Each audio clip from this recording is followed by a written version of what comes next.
Welcome, ladies and gentlemen, to Round 1 Game 1 of the March 10th, 2016 Game1 tournament.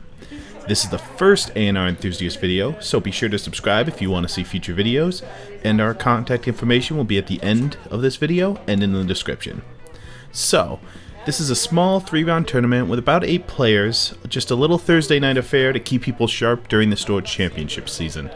And round 1, we've got 2 great players, Rob D and Josh Carey, and a classic matchup for you guys. Right now, all the rage is Anarch versus MBN. Who is the strongest? And hopefully this should help settle it. Now, we're seeing some different IDs than normal. It looks like Rob is electing to go with Reina Roja, that denial champion, to further the denial of these Anarch decks. Right now, they're all about blowing up your ice. In addition to that, Reina also makes it harder to res new ice, and just keeps your credits down early so you can't accelerate out and beat them out of the gate.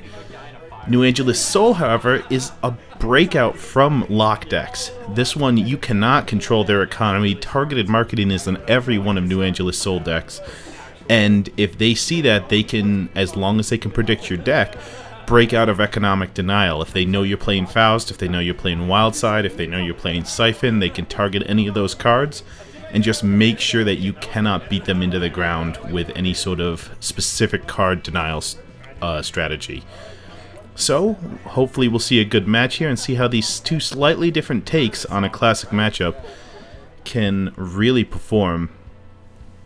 I'm excited to see if Rob is going with that classic Dumble Fork Anarch build, or if he's pulled out something different for Reina Roja here. I think that the New Angeles Soul I've seen a few times, so I think we know what's there, and we do see a Beal in the hand of Josh, but not much else, so I think he will keep. Meanwhile, Rob over there has Wildside, and that's all most Anarch needs to say, I'm going to keep that hand. And indeed, Josh is starting out with his hand. He's going to install credit. Rob is going to start out with a credit and then make a run. Looks like it's on HQ, and Josh is not going to res. He's going to decide to keep that maybe for defensive R&D, maybe for some plan next turn. We'll see. But he knows there's only that one agenda in there, and it gets sniped. The Beal gets taken out immediately. Now, Rob has a pretty good idea that's the only agenda. If there were 2 agendas in an HQ of 4 cards, normally you'd res the HQ ice. And in addition, there's just not great chances of Josh keeping a 2 agenda hand with no defenses for it. But he still wants Josh to res some ice because of this once per turn ability, so he's going to run on R&D, and all 6 credits being spent for Little Engine. Little Engine, a huge piece of ice, great against a lot of decks, not so great against others. We'll see how it performs here. Wildside coming out for Rob late on his turn, as Josh, I'm assuming, is going to money up here. But that Wildside is big. It takes a lot of counters for David to get through. It takes a lot of cards for Faust. There's the sweeps we got of Josh, so he is just moneying up. It takes a lot of money in reserve to get over for normal breakers, even though it only ends up being about 3 credits total. It's still a great anchor piece of ice and pretty tough to get through. And this time Rob goes for HQ, and Josh had just enough money to res that wall of static to keep him out, and it looks like he's stabilized, though he's at 0 money. Meanwhile, Rob going down to 0 credits with his 3 clicks, but he's got daily cast money coming in, and you gotta assume he's gonna start gaining some money back just to be able to play all these cards coming in. Indeed, he gets his 2 off daily cast, he clicks for money, as Josh spent his entire turn clicking for money as well, and it's just a battle for cash here to see who can recover from these early turns fast as possible to get ahead of the other. The money sure gamble gambit from Rob means he's back up in the cash, but look at this celebrity gift from the other side showing the Astro script, but he's got decent defense on HQ and a full hand, which means it's going to be hard to pick off any specific agenda. Josh knows that these Anarch decks typically don't run multi-axis in any great quantity, so it's probably pretty safe in there. He's going to go ahead and just get his money instead, but look at Rob back up at 11 credits. Like I said, they just can get money so quickly now between liberated accounts, daily cast, sure gamble. There's just a lot of quick money solutions in this deck, and it doesn't spend a lot typically, so that money will sit there and be used to trash assets, to play cards, but it won't be used to get over ice a lot in a typical Anarch deck nowadays. There's that liberated accounts we were talking about, and the money count just going to go even higher for now as he's waiting for this adjusted chronotype, seeing if he can get that extra click back. Right now it is so painful to have to use all these clicks to get his money. He does play out a scrubber though, so if Josh starts playing out assets, he can trash them right away without taking a hit. Josh going to install and res Jackson, trying to either get rid of some agendas in hand or find the perfect card that he needs. Looks like with the double draw he will be throwing away some agendas. I can't imagine him drawing that deep for any one specific card at this point. And he will throw some away and pop it immediately. Smart move as Rob is on 7 credits, and everybody nowadays seems to be packing that Hades shard. It destroys the industrial genomics decks. And it just, so many people are hiding agendas under Jackson, and you can play it and use it immediately with the opponent having no chance to respond. So, before that runner gets a turn, he decides, hey, if there's at least a couple points in archives, I'm going to pop it and make sure he has no chance at all.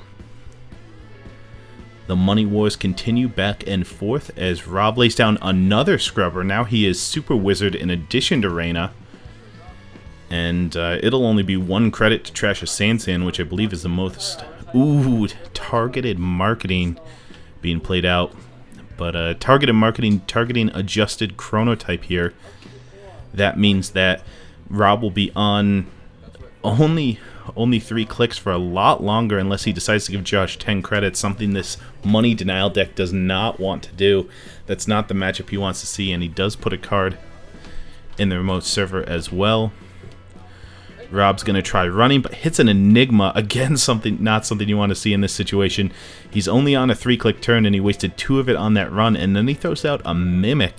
I'm not sure exactly what he's expecting to hit, as there's not a lot of low-strength sentries in NBN decks nowadays. They may splash a Swordsman or 2. And if you're running Faust, it's a good idea. He may just be playing that to get it out of his hand so he doesn't have to discard. But just more ice and money coming down as Rob just keeps trying to get him to res 1 ice per turn. E3 feedback comes down, and that spells trouble for Little Engine. As we were talking before, Little Engine, very efficient, except if you can go ahead and break it with 1 David counter and gain money off of doing that. But the turntable as well means that now Rob doesn't have to be as afraid of Josh scoring out very quickly. If he gets that first Astro Script, Rob can just go on a big offensive, hope to take down an agenda point or 2 and swap it out and take that Astro Script out of the way. So not as concerned right now about not having his breakers immediately and not being able to score early. Besides that initial Beal, he does still have the advantage. Ice coming down as more ice and more money just piling up here. Rob should be finding his card soon. He's dug through what probably amounts to half the deck at this point. Instead, just finding all his money, but Josh can't capitalize on this, or maybe doesn't want to, assuming that Rob is holding a Faust and David in his hand to make a surprise run. Rob is pretty limited on clicks, so he'd have to do all his installing in 1 turn, but you commonly see a toll booth in decks like this, so you always have to have that David down if you want to run, or risk losing a lot of cards to Faust and a bunch of money as well. So we'll see what Rob decides to do next. He does have what looks to be a Nerve Agent in his hand. He could try and draw for his breaker and start targeting HQ pretty quickly. He's got more money, which I don't think he needs at this point, 15 credits. He is going to try and dig for those cards that he needs. And he puts down the Wanton Destruction and the Mimic, both cards that aren't going to help him at this point in time.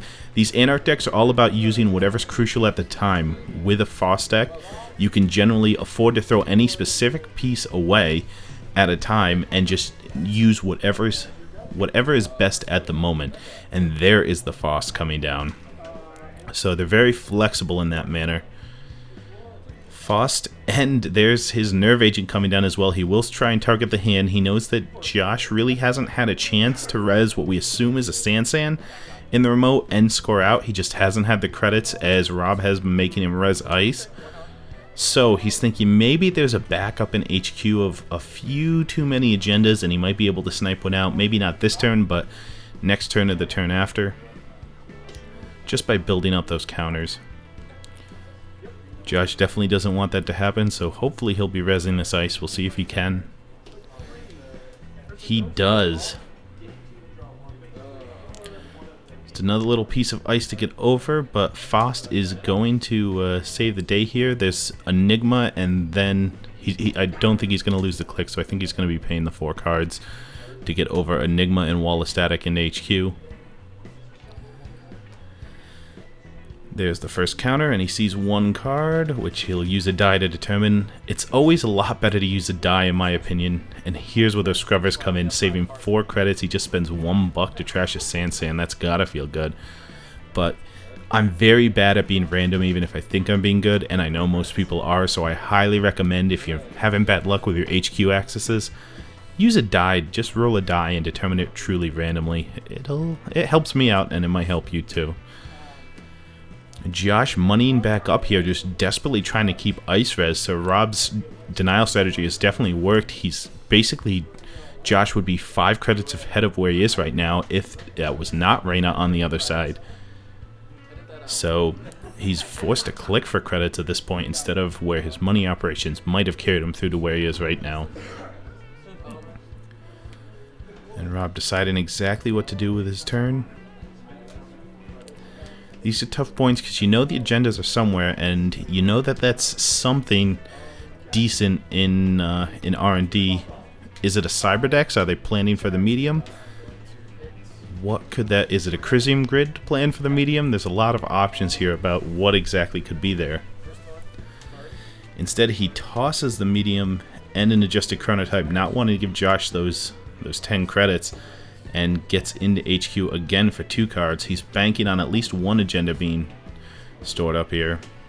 All-Seeing Eye comes out, so he has to be very careful not to get a tag, as well as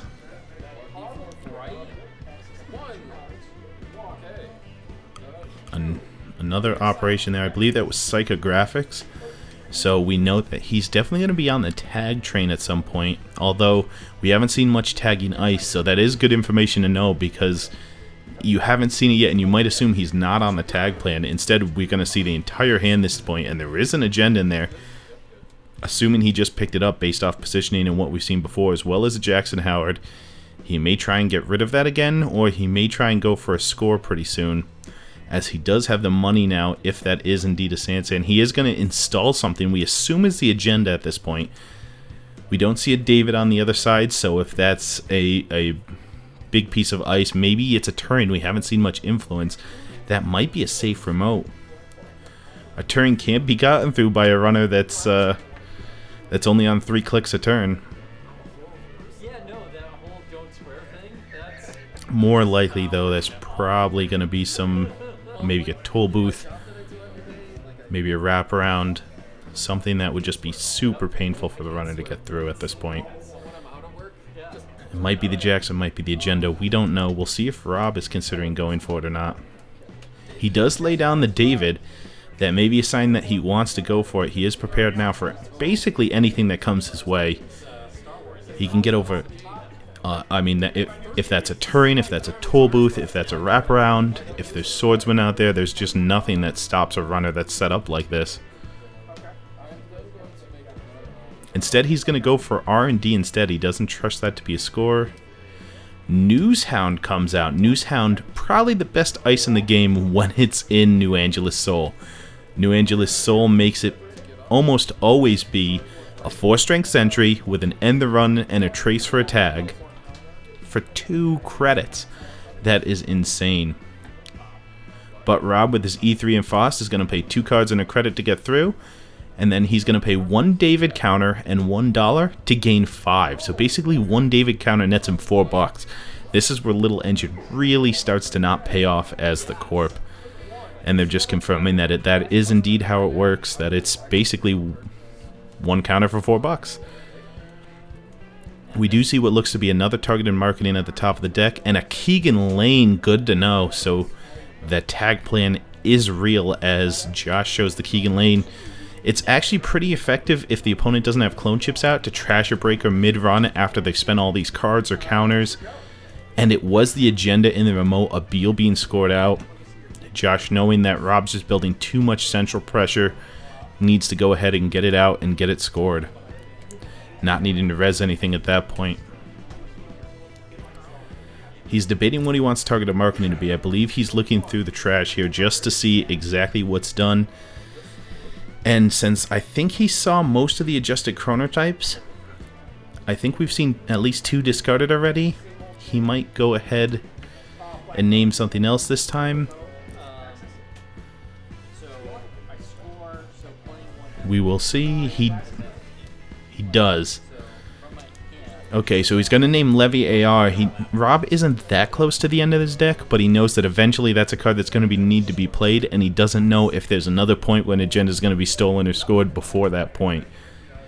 So he'll give Rob that extra click back in exchange for an eventual $10, because Rob's already proven he's not going to give Josh the money if he can. And here we go with the same old thing for a fork, that Newshound just taking too many cards to get through. So he's saying, one more time, I'm going to spend 2 cards and $1, and I'm going to get access to exactly what I need to. And that's really the strength of these decks, is that they don't destroy just so many, just every ice they come across, but anything that's painful for them to get through, they're going to take that down and target that weak server. And so here you see that 3 clicks being spent, as well as 2 cards and $1, but it takes it down. And once again, there's only this little engine, which is a money-making endeavor, protecting R&D, and there we go. There's another GFI, or a GFI, to add to his agenda collection. 4 points for the runner now. Has to feel pretty confident, considering we haven't seen an Astro Script scored out yet, and there's probably not one coming with only 5 credits on the runner side. No way to fast advance that out, as Josh is just spending more money replacing all his ice.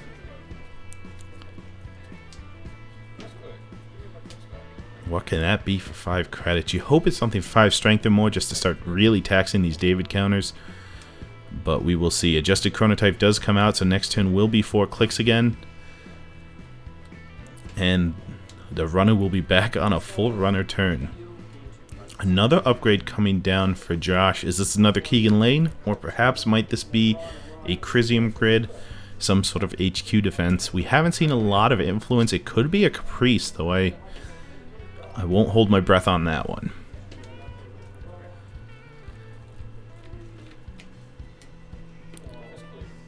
Rob's going to lay down a Corroder. He thinks that maybe wraparounds are in play at this point. And it turns out to be a really smart move, as he runs face first into that wraparound that would have cost so many cuts with Faust. But instead he's going to use a $1 to get through it, and then a counter and $1 to gain 4, netting money on that run as well. R&D is just, it's great for him to hit at this point, and that's a real problem for Josh. And Scavenge coming out. Scavenge instead of Clone Chip is a little easier to work the Davids with, as you can trash it to Scavenge's cost and then reinstall it with Scavenge's effect. So in effect, it just refreshes David. No need to get fancy with clone chips and pay more cash and etc. But it doesn't allow you to do clot tricks. I've got to assume, since we're seeing Scavenge instead of clone chip, we're not seeing a clot. So that may be a problem for Rob if Josh can ever get his money count back up. Rob's going to just make sure he knows what's in archives, get in there, and then he's going to attempt another run here.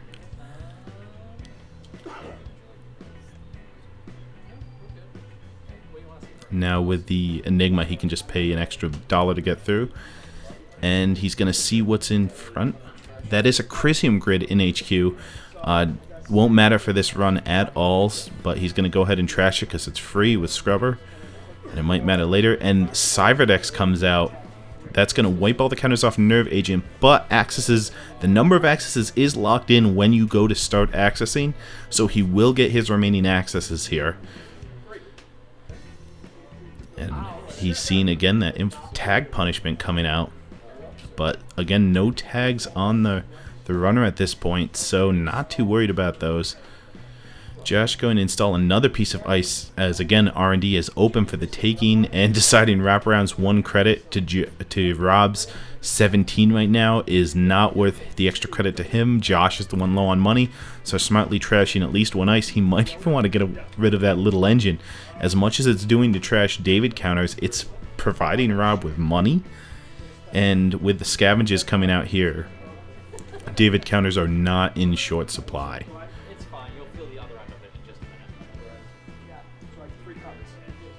So things are looking somewhat grim.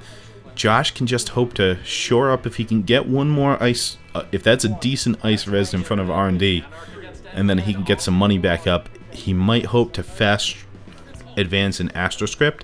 If he can get an Astroscript out and scored, then all of a sudden he's very back in this game at 4 points. He can score another one to go to 6 and then a 2-pointer. But he needs this money to be able to do so, and instead he's just forced to res all this ice as a Data Raven comes out. Data Raven's going to start being taxing. Those tags are tough to get rid of. This deck has to do it the old-fashioned way. He is going to take the tag and try and go through. It's 2 cards to break. This Mimic definitely not proving useful here. I don't know if there's a Swordsman coming. Again, we haven't seen much influence. Although these decks don't have a lot. If you're assuming 3 Astroscripts and at least 2 Sand City Grids, then that's 5 influence right out the bat. And you're only left with 10. Just accessing single cards from R&D because it's still somewhat efficient. I'm sure he regrets not having that medium out that he had thrown away earlier, but hindsight 2020. And viruses were cleared pretty recently, so instead he's going to dig a little deeper, try and find what he can. And here is a Knived coming out that's got to be targeting HQ, just making it a little easier to get through since his multi-access is targeting HQ at this point. Josh is recounting the steps of Rob, just making sure they know what click it is. It is the last click. Oh, but Rob still has a tag. He never cleared it after the Data Raven. And we've seen not just psychographics, but we've seen that Josh has been holding on to All-Seeing Eye. This is going to be devastating. I think Rob forgot about it, and he's trying now for that last HQ access. He's going to go ahead and trash Jackson, which is a minor victory before what seems to be a devastating effect coming as money, All-Seeing Eye. There it is. And Rob cursing that he forgot that he still had that tag, which you can see just below his ID, as Wildside goes away, same old thing goes away. Oh, both scrubbers, that's not what you want to see. You are fully set up, you are all set to recycle your deck, and to just go ahead and be perfect. And now you've got to fully reset up again. It's just giving the corp some time. And there's 10 credits. He is playing the Levy AR right now. It looks like he only has 3 cards left in his deck, so pretty good timing on that. But man, what timing for Josh E. Not only did he just get rid of the draw engine, the scrubbers, everything from Rob. Rob's now down to 10 credits and can't trash things as easily without the scrubbers. But Rob's not going to be drawing multiple cards. It's going to be harder for him to find a Faust, harder for him to find David reloads. He's still got to reinstall Wildside and adjusted Chronotype. And there's a lot of money for Josh. This is a chance for him, if he has an agenda or some sort of fast advance, to really start pulling ahead, unless Rob gets just a fantastic 5 off of this Levy.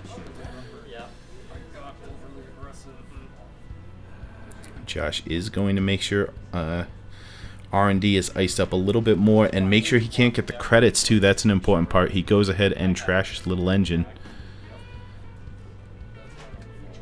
The tag was cleared last turn right before the Levy, so no more punishment coming out. Definitely was afraid of Keegan Lane and similar antics. Which you almost wonder, is that another Data Raven in front of the remote there? That would make him a little bit more confident if he could Data Raven and then Keegan Lane. The Enigma would stop everything. As we've seen, there aren't clone chips, so he'd have to go ahead and reinstall breakers. But I don't know. My money's on Sand and some sort of big ice. There's the psychographics, and then the second is another piece of ice. As Rob just wants to make sure Josh isn't going to sneak anything by him at this point. He'll have to draw agendas the old-fashioned way and get a little lucky. Nice policing by Rob. Some people would be tempted to spend the full turn setting back up, but you can't let the runner get ahead at this point. You can't let them score that random Astra script and take control of the game. Here's the run on the remote. Again, he's just policing Josh, making sure, okay, I got set back, but you can't take the lead at this point. Josh decides not to res, so it's just going to be 2 cards to get through, and that is the Sand City grid. Much harder to trash without scrubbers, but again, a great move now that Josh has money. Make it so he can't fast advance. Well, not unless he has a biotic labor in hand. But you haven't seen them this far, although you haven't seen much influence, which is another thing. Always be counting influence.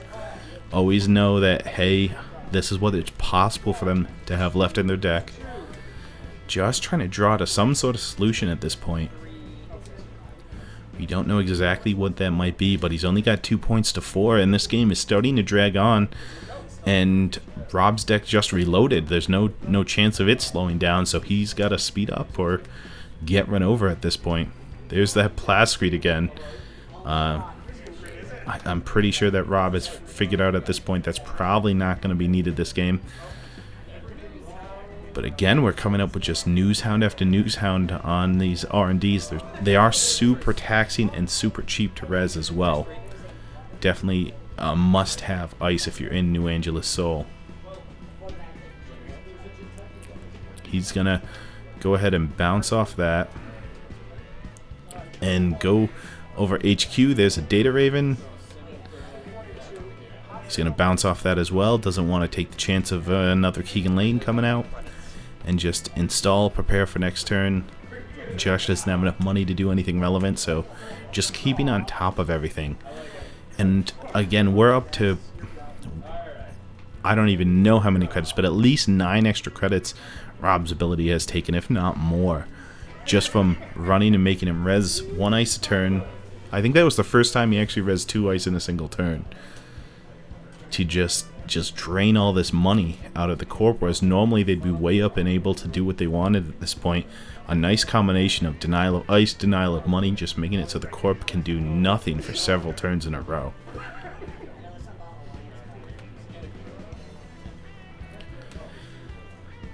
A little bit of money, and it looks like some discards at the end of Rob's turn, as Josh is going to lay down that hedge fund, trash whatever ice was protecting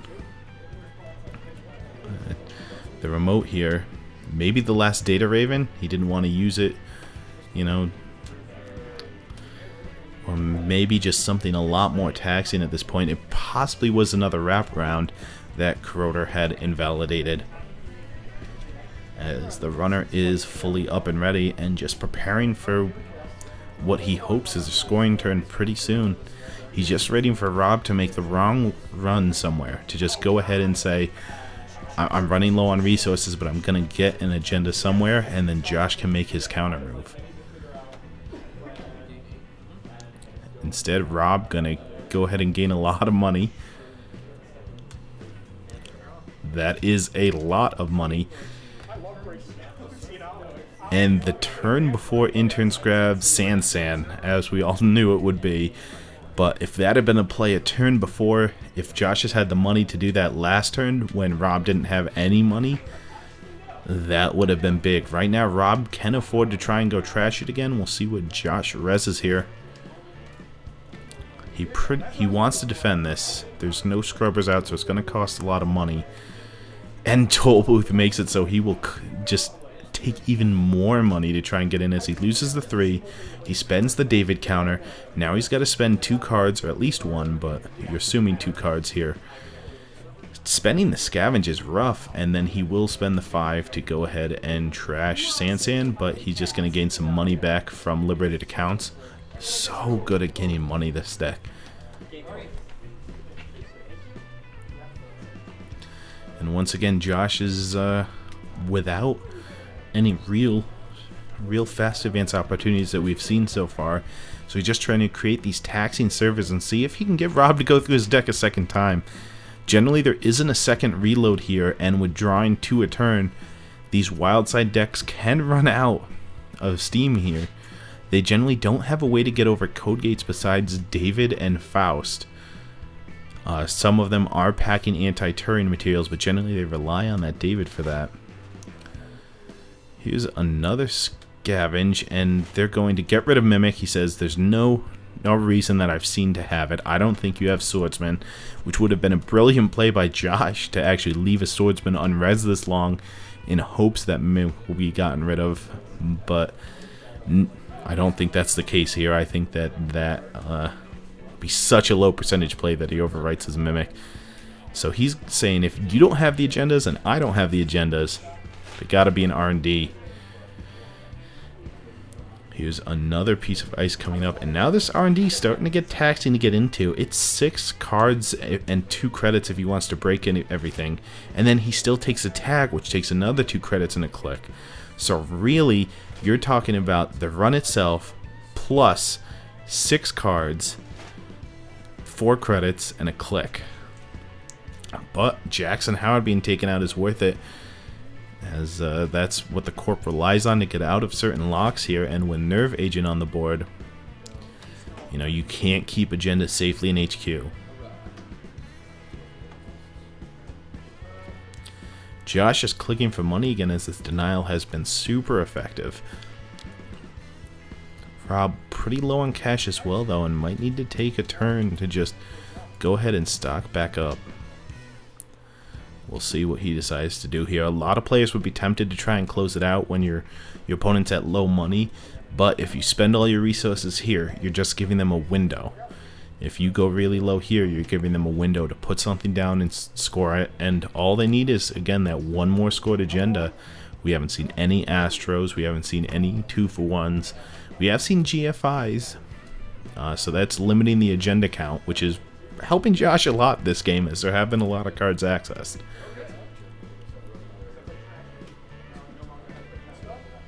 We're just past the 30-minute mark of this game, as hopefully their next matchup will be pretty quick so they can make it under the time limit for rounds here. Neither one that close to victory. At least 2 more agendas for Rob, and at least 2 more for Josh as well, if not 3. A little bit of table talk back and forth here.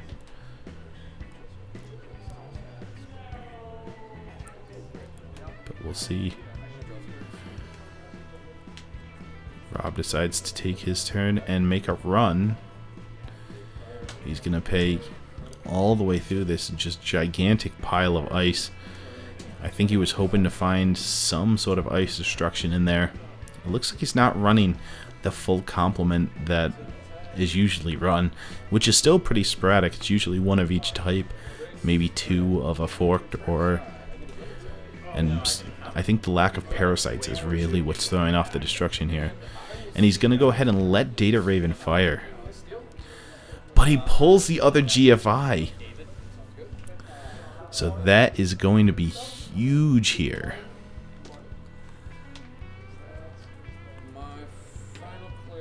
Unfortunately, he can get a tag at any point that Josh wants, so tag punishment now super effective. Closed accounts not so much, considering he's at 1 credit, but if he has a Keegan lane out, and we've seen one earlier, if he has another one, that could spell big disaster if Josh decides to put one in a remote. Instead, he scores the breaking news here. He says, I need to score. I can't let you have this 1-pointer that I've been floating out there forever, hoping to really nail you with something, but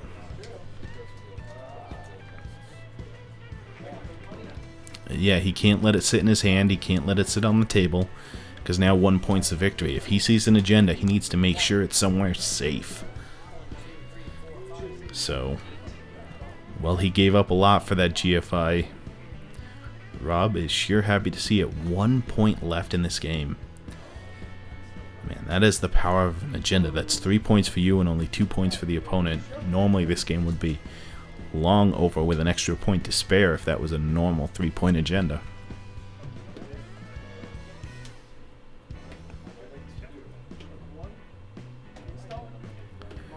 And it looks like some more money coming down here. But again, Josh doesn't have the cash to do anything. And his deck is running pretty thin itself. There may be... I think that the Jacksons are...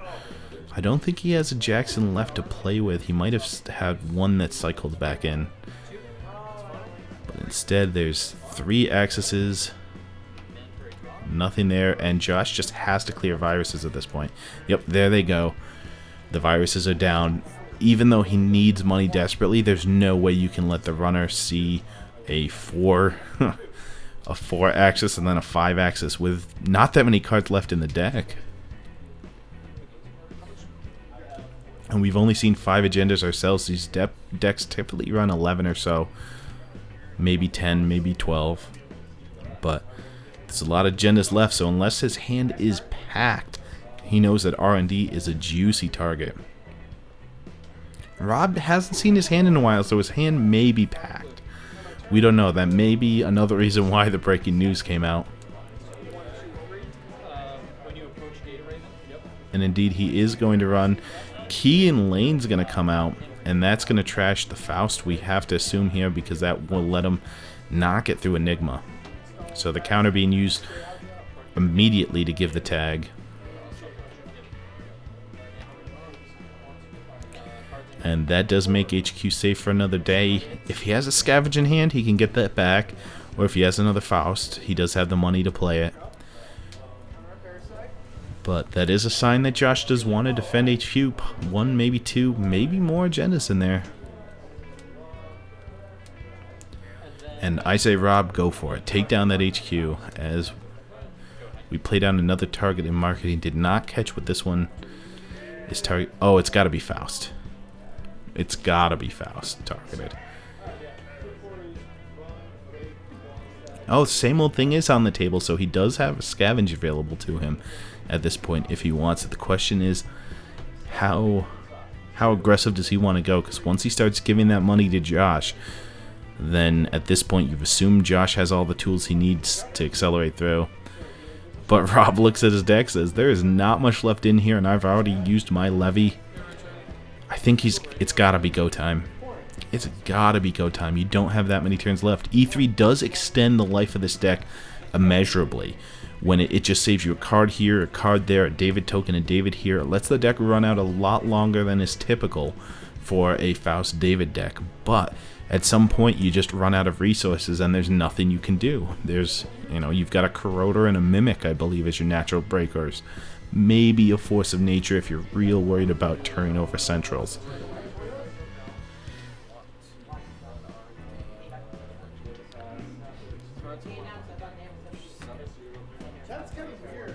And Rob's going to ask for the information. How many cards left in R&D? There's still a few left, but at that point, he's seen a couple of those, and he knows he's counting. Hey, there's at least 5 to 6 agendas left, possibly 7. And there's 7 cards in R&D, and I've seen 1 or 2. Their agendas have to be in Josh's hand at this point. There's nowhere else they can be. We've checked archives. So he's considering tossing the medium. Corroder's the right choice here. I think you've seen every single barrier that you've seen is going to be thrown in the trash. Once Wraparound sees Corroder, it's pretty much useless, and Josh will have been throwing it in favor of other ice. So Faust comes back, $10 to Josh, but that's only useful if Rob doesn't win this turn. So Rob's got to be super aggressive with these final clicks. And he is going to go for HQ. He's only going to access 1 card this time. Will it be? It is the win. There's another Beal, but Astro and Breaking News in the hand as well. So that is where they all are. And that is round 1, game 1. Please join us for the next set as Josh takes on Rob in the counter matchup. And if you liked what you saw, be sure to like, comment, and subscribe. We'll have our contact information on the screen, and it will be in the description. And thank you for watching. So go enjoy more Netrunner, guys.